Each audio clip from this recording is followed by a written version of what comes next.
Welcome. Here, we break down complex electrical engineering concepts into simple, practical, and engaging explanations. So stay connected with the world of electrical engineering.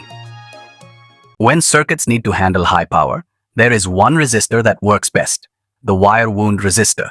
It is built for strength, accuracy, and high power uses.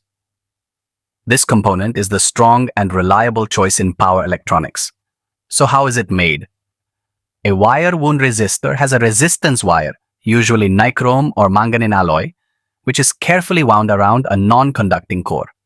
This core is made of ceramic, fiberglass, or plastic. The wire winding is then covered with an insulating material like vitreous enamel or silicone. This protects the resistor and helps it release heat better. What makes wire wound resistors special? First, they can handle a lot of power, from a few watts to several hundred watts. They give excellent temperature stability and keep precise resistance values even in extreme conditions. Their low temperature coefficient means they perform consistently, no matter how much heat builds up. Also, they are very strong and last for a long time. You will find wire wound resistors in power supplies, motor control circuits, industrial equipment, and load banks. Wherever high power and precision are needed, these resistors work perfectly. But there is one drawback. Because of the wound design, they create inductance, which can cause problems with high-frequency signals.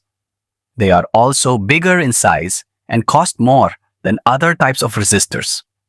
For applications that need both power and precision, wire wound resistors are still the best choice.